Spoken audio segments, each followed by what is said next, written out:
The regional recruiter for West Virginia University. So we're fortunate to have her here while we give this presentation so we can really have a college representative's perspective. So we intentionally are giving you the same presentation that we gave to our seniors in their English classes. And that's on purpose because we want to be able to give you the exact same information that they received. So we're just going to kind of go through the presentation, and please, obviously it's very informal, so please stop us as we go. One thing to just keep in mind is that we do hope that, us going into the senior English classes, giving the presentation here, they're only kind of to complete the cycle is to have your senior meeting with your student and your school counselor, your student school counselor. So if you haven't scheduled that yet, we encourage you to go ahead and schedule that meeting. We're having those, we've been having the past few weeks. So. Okay, so the first thing is talking about the SATs and SAT2s. So for some of you, and you've already heard this, so you should go somewhere else. I like that. You stay, he goes, or if you're going, you can. But either way, whatever you want to do.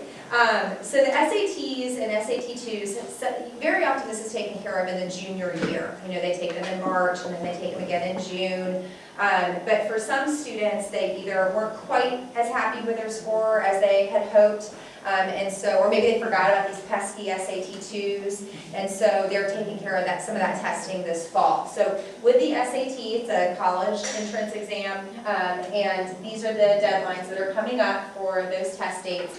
And then the SAT2s are different than the SAT1. They're subject tests, so they're about an hour in length, and they cover just one subject, so U.S. history, for example, or literature. And not all schools require subject tests, and so that's something you want to check on the college's website to see, do they even require subject tests? Because very often I have a student who looks it up, and they don't even have to worry about subject tests, because none of the schools they're applying to require them. We do have fee waivers available, so please, if your student's free or reduced lunch, it qualifies them for fee waiver, so please have them come see the school counselor. ACT, that is another standardized test that students have the opportunity to take in addition to or in lieu of the SAT. You're able to go and register at actstudent.org. The deadline date for the September 27th, or excuse me, for the October 26th date is September 27th. Late registration is October 11th. And for the December 14th test, the deadline is November 8th. Registration late is November 22nd. Again, most schools will accept either the ACT or the SAT. And again, it's helpful that we have the representative from WVU. Do you all, would you like to speak on that? Do you take both? Yeah, we take both sets of scores, and actually what we do is we don't super score between mix and match from different test dates, but we'll use the highest test score from one date. So, but say your student's taken the SAT and the ACT, if their ACT composite is higher compared to their SAT total, that's what we would use then. So, I usually tell students to take both if that's an option that you have, because you may find that you do better on the ACT versus the SAT or vice versa.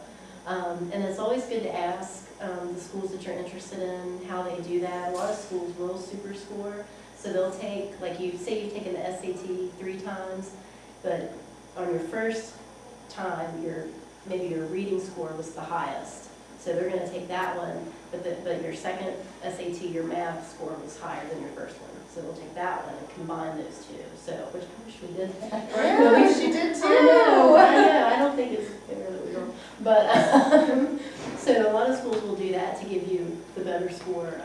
So things like that, it's good to ask about. And, we don't use the writing section on the SAT or the ACT, unfortunately. I don't know how many, some schools may use that now, maybe just for placement somewhere, but so it's definitely good to ask those things. But I say if if the schools you are interested in taking them both, then definitely take them both and see which one you like better. And here are some of the differences between the SAT and the ACT. One thing that's kind of interesting about the ACT and SAT is it's geographic in nature. So if we were a school in California, we would have been talking ACT, ACT, ACT. Oh, and there's this other test called the SAT. So it just depends on where you are, which test is kind of mentioned first. But there is not, an advantage one or over the other. Some students like the ACT because it has a science section where the SAT doesn't. The ACT also, the math covers through trig, which is a difference. I feel like students tell me that the ACT, it feels less like they're being tricked, where with the SAT, it feels like, they'll leave that critical reading section and they're like, they were trying to trick me. Where what's interesting is that the scores typically are comparable. Usually students perform equally well on both, but we do have a student this year who her SAT scores were really not very good, and her ACT was awesome. And so it really does just depend. So usually what students do is they take the SAT first, and they see how they do. They see what kind of schools that's putting them in the range of, and then if they're kind of disappointed by that, or they want to be able to expand their choices, then they might investigate trying the ACT instead. So these are just some differences between the two. Sending the SAT or ACT and or SAT2s. It is the student's responsibility to send their scores to the colleges directly from the College Board. We, the counselors, are not responsible for sending those scores. So again, they want to make sure each school and every school they apply to that they're receiving the official score from College Board. So some resources to research colleges. At this point, most seniors kind of have their list, that they already kind of know. In case they don't, College Board is a great kind of springboard to research schools. I always say, start a College Board, pull the school up, see all the information that they give, and then go to their website. They're always listed on College Board, and then you're able to get even more in-depth information about the programs and the majors that they have to offer. But it's a nice place to start. We also, of course, have college reps who come to visit Monticello, and so students can sign up for those visits so they can meet with the college admissions reps. Obviously, meeting with your school counselor is really important, and then visiting campuses is especially important. You're given 2 excused absences in the fall of your senior year to visit schools. We think it's that important that we say, hey, yes, you should miss school to go do that. Obviously, you want to talk to your teachers ahead of time, and just bring something back from the admissions office so that the absence is excused. But we think that's really important. I have students who will apply to VCU, they get in, they never go visit, and then they show up and they're like, I had no clue it was in the middle of the city. And you're like, oh no. So you want to make sure, and also visiting during the week as opposed to on the weekends. I know that open houses are often on Saturdays, and so that's very convenient, but you are not getting the real picture, full picture of what it looks like to be a student on that campus during the week. So yes, please. If you don't use them in the fall, because we were actually thinking about a couple of schools that he's thinking about going to Stanford. Okay. I'm not flying to California. Absolutely. Sure. So if he gets in, right, sure. Could he be Yes. used in the spring? Yes. Okay. Absolutely. Good question. Yes, I'm with you.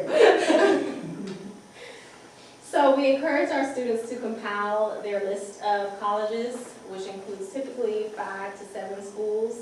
And factors that they should be considering when compiling that list are the GPAs, course history, SAT and ACT scores, their majors, location and size of the school, as well as the 4-year graduation rate, and any financial aid packages that are being offered or that are available for them. And then also post-college graduation placement, so jobs, graduate school, and their admissions requirements as well. And when looking at the factors to consider, very often I say, okay, so these first 3 are what they're looking for in you, right? They're looking at your GPA, they're looking at what you have on your transcript, they're looking at your SAT scores. These are some of the things that you should be looking at what they offer you. Because not only, are they looking at you, you're looking at them. And so you guys, students worked really hard, 4 or 5, 6 years sometimes on their high school transcript. And so it's really important that you're really analyzing what they have to offer, not just, oh, but can I get in? Anything you have to add about kind of the different factors? That's really, I mean, that's everything I was thinking Okay. about, for sure, yeah. Okay, good. You know, and the thing with, you know, four-year graduation rate, schools will also typically offer a six-year graduation rate because 4 years, unfortunately, for parents is becoming less and less common that they complete in 4 years. There's a great website, and I'm not going to remember the name of the website, but it's like collegecompletion.com, and it shows for the whole United States different schools, their completion rates in 4 years and 6 years, compares them. It's a really neat website, and so that's a good one to look at as well. So on the list of schools, we ask, and we don't like these titles, but we're trying to come up with better titles for them. But so we expect for students to have reach schools, target schools, and safety schools on their list. A reach school, we say it's your dream school. It's where maybe your GPA or your SAT scores are a bit lower than what they typically accept, or maybe they only accept 7% of the students who apply, but you would love to go there. Okay, that's your reach school. Target school is where your GPA or SAT scores are right in that middle 50% of who they usually accept. And a safety school is where your qualifications exceed their typical average. And so we just want to make sure that if a four-year school is in your plan, that you're going to a four-year school. And that's why we expect you to have all three of these. But in the same vein, I want you to have a reach school because it's not just SAT scores and it's not just their GPA that they're looking at. They wouldn't ask for a letter of recommendation and they wouldn't ask for an essay if it couldn't actually impact a decision. But similarly, that's why we ask for the safety school, because sometimes everything looks like those target schools, you're good, you're going to get in. But then, for some reason, you don't get into one of them. And so that's why having the safety school is a good idea. It's important to remember that your reach, target, and safety schools are specific to you. So if a student hears their best friend say, oh, that school, yeah, it's my safety school. Not necessarily your safety school. It depends on your qualifications. The other thing I'll sometimes hear is, oh yeah, that school, I'm applying, but it's just my safety school. I would never go there. And I'm like, well then don't apply. You know, a safety school needs to be a school that you would be okay attending. So if there's a school that you know you would never attend, then it shouldn't be on your list. You know, don't even waste the $50 to fill out the application. The one other piece that I have to say about this is that, students have worked really, really hard, and very often they want to get into the most competitive school that they can. And I see the value in that, but I also see the value in some of the things that maybe a target school on their list, or even a safety school sometimes can offer through things like honors programs. So, the reach school, maybe you're like hanging on by your fingertips when you get into that school, where if you attend a target school, maybe they offer you some merit aid based on your qualifications, or maybe they have an honors program that really provides maybe an even more enriching, competitive, or whatever experience at that school, that can appeal to you, but it may be that target school. So those are just a couple things. Anything that either of you guys have to mention about that? So documents that we ask our students to submit to us, we brought examples of each. First and foremost is the transcript request form. So it asks of the student the deadline date. So even students that are applying early action or early decision, we're asking for that date as opposed to the regular deadline date, so that we keep track of when our letters and transcripts and everything need to be submitted to the schools, as well as the name of the school and the mailing address. Transcripts are $2 per request, unless, again, a student qualifies for the fee waiver, in which case they can let us know and we'll indicate that on the form. We're also asking for the senior autobiography form.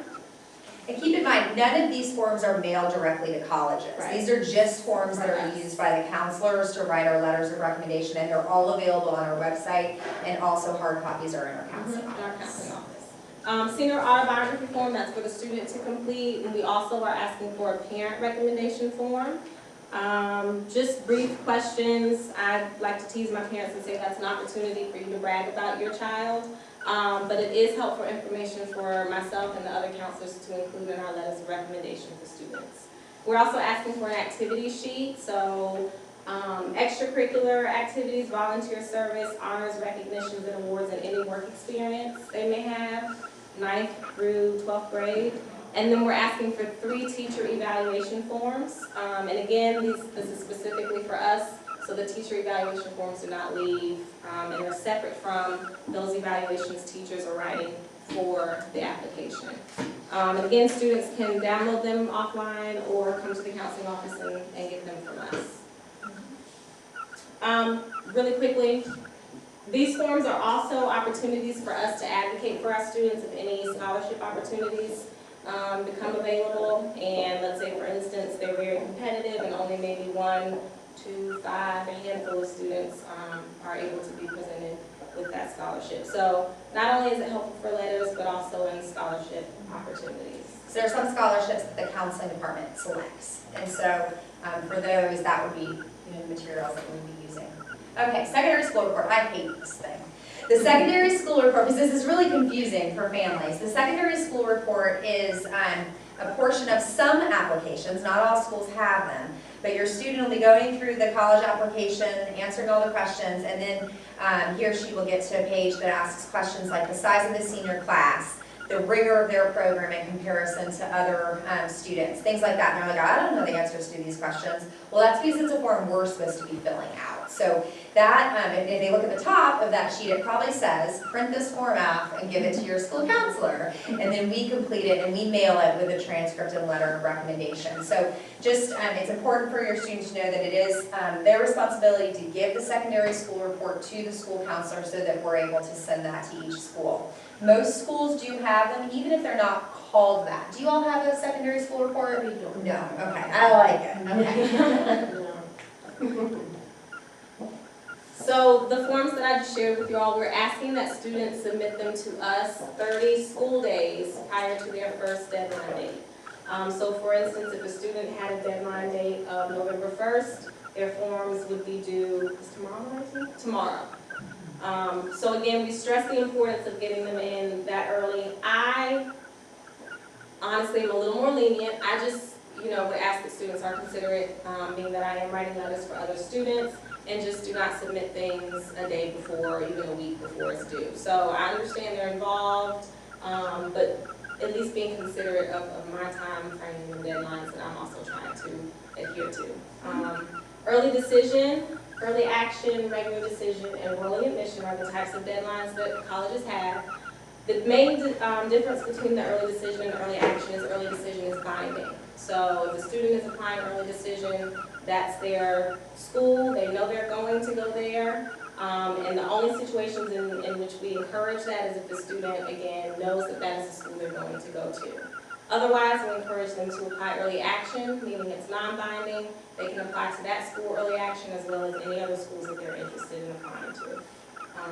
So that's the major difference between the two. And it's up to the school what they offer. It's not up to us to say, oh, I'm going to apply early action to you. Right. Early decision to you. And they say on their websites, we're an early decision school or we're an early action school.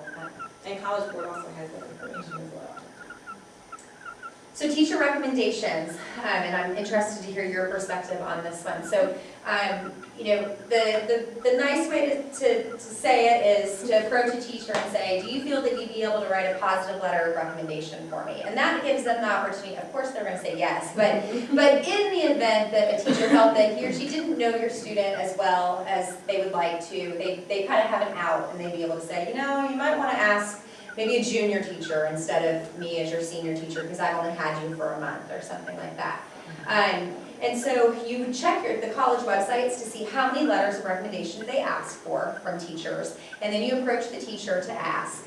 You want to, of course, give them the same courtesy that you give to the counselor as far as asking well in advance of the deadline date, and just know that teachers, have lots of things on their plate. This bottom part says it's courteous to give them an address stamped envelope to mail the letter. So there are some schools that don't want it that way. So you have to check their websites. So some say that, like if they're a member of the Common App, you just enter in the teacher's email address in the Common App. They're prompted to upload a letter of recommendation to the site and you're good. Other schools require that the letter of recommendation accompany the transcript. So that means it has to come through us with all the materials that we send. So it's different for each school. And so it's important to just make sure that you're checking the college websites to see what do they want, how many do they want, you know, how do they want it? Do you have any perspective on, I'm sure you do, I'm sorry. Could you give us your perspective on, you know, how to select which teacher for a letter of recommendation? Yeah, I mean, I can talk a little bit about it.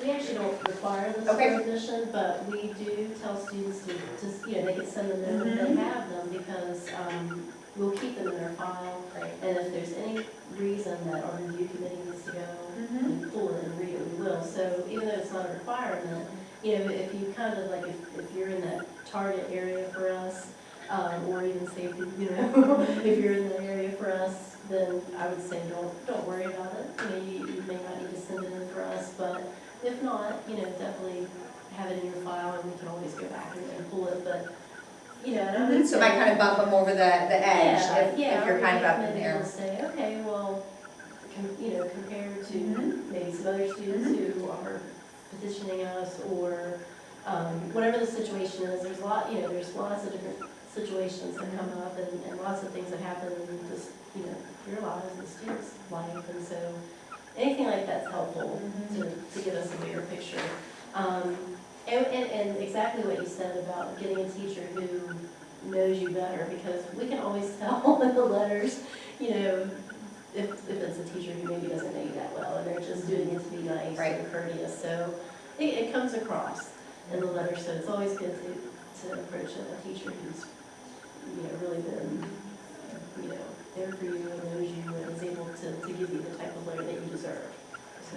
And for most schools, I shouldn't generalize, but I will. For most schools, the letters of recommendation from counselors and teachers kind of sometimes are just like that tip it on the, like get you right over the edge. It's not usually, you know, one of the leading things that they're looking at when determining admissions. But it certainly can kind of make it go your way sometimes. So just being thoughtful about that and asking the teachers is a good idea. Personal essay. So this is very important. It kind of ties in with the letter of recommendation. For students, there are some schools that have a specific writing prompt, and then there are others that allow the student to pick their topic, correct? But we, again, encourage students to make sure that they proofread, they edit, and they also have as many other extra eyes proofread and edit as well, because it is a very important part of the college application process. So again, have a teacher, counselor, career counselor, review it so you can do revisions, but it's kind of like an interview on paper. So really stressing the importance of the personal essay and having revisions. That's a great comment. Yeah, it is like an interview on paper. Very infrequently are you able to have a qualitative, you know, component that you present to schools. So this is your chance. So obviously meeting college application deadlines. So this is just immensely critical for the student that, you know, your student does not want to be anywhere near that college's website the night before a deadline, because the number of students who are trying to log into their account, pay for their application, and hit submit can be overwhelming to those websites at times. And so for that reason, and then also, you know, you don't want for it to be the night before and then, oh wait, I don't know the answer to that question. You know, you never would want to wait until that last minute. And so I recommend that a couple weeks before the deadline, you've gone through, you've looked at it, then log out, put it away for a few days, and then come back to it. Log back in and just fresh set of eyes. Look over the application, make sure everything looks right, and then hit submit, you know, and then you're done. And then you don't have to worry about that the night before the deadline. But because I think that some students think that deadlines are more flexible than they actually are for college applications. It doesn't matter how competitive an applicant you are. It doesn't matter how badly you want to go to that school. If you don't hit submit by their deadline, that's it. And this is just a simple little Please. thing, but it's very trivial, but it's kind of a big deal. When you're doing all of your application materials, make sure everything's consistent, especially with the name. So if your full name is, you know, Amanda Jean Williams, then make sure that's on your application, on your letters, on your, like from College Board and ACT, it more than likely it will be there for sure. Just because a lot of times it's different. If you're not sending everything in together, which a lot of times students don't, send anything together. Yeah, as things are coming in, we're pulling that information and we're saying, okay, that's for her, and that's for her, and that's for her, and we're putting everything together.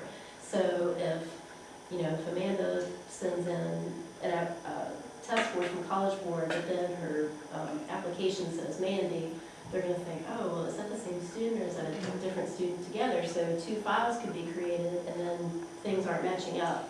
I've seen that so much, and had to, call admissions and say, okay, this is the same person, put their stuff together. It takes longer.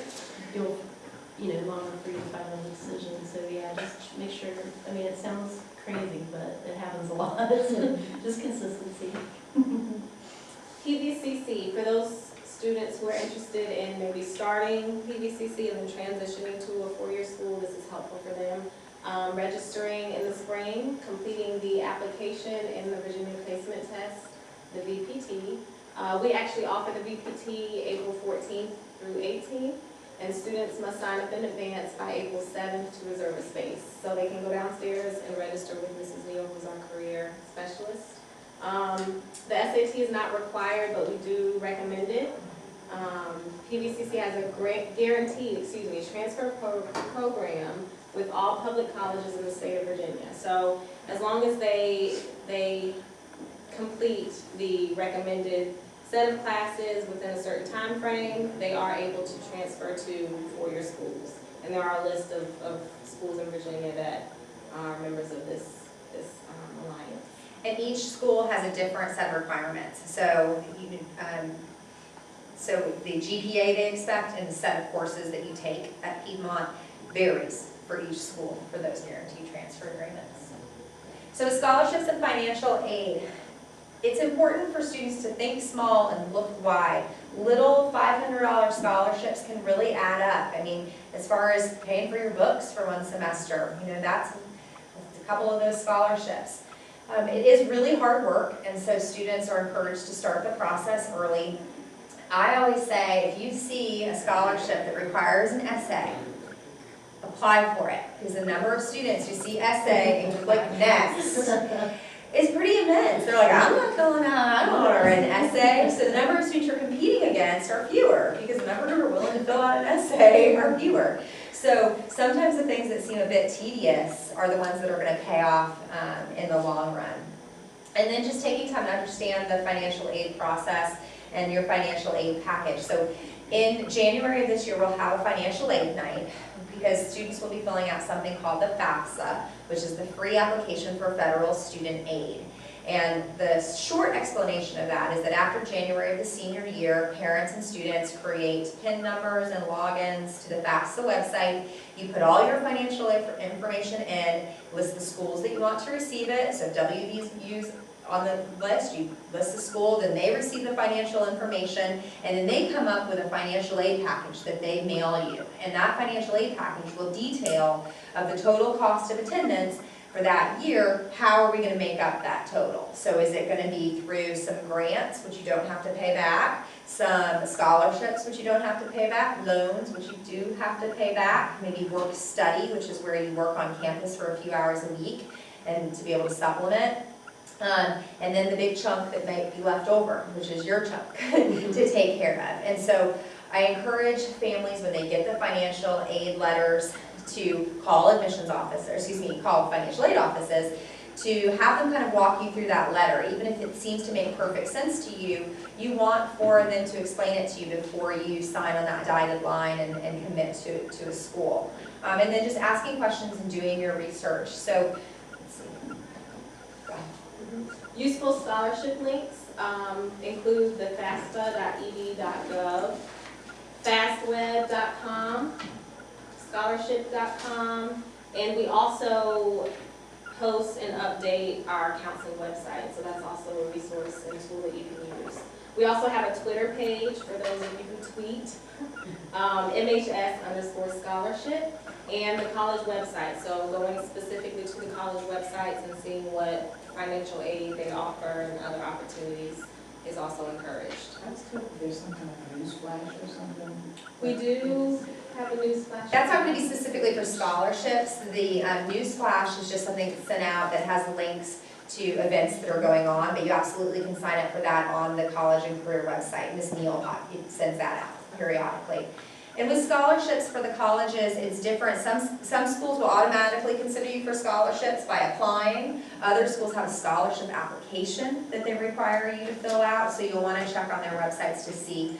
Also, one kind of trick I have, in addition to our school counseling website, check out the other school counseling websites around the area, because we only post what we hear about. So, you know, check out CHS, see what they're hearing about, because very often it's not, you don't have to be a CHS student to apply for that scholarship. So this is what we mean by starting early. It's hard work and thinking small and looking wide.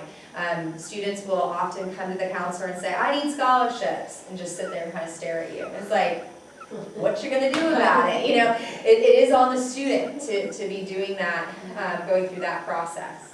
But we're of course here to help. Did you have a question? No? Okay. And then this cannot be read.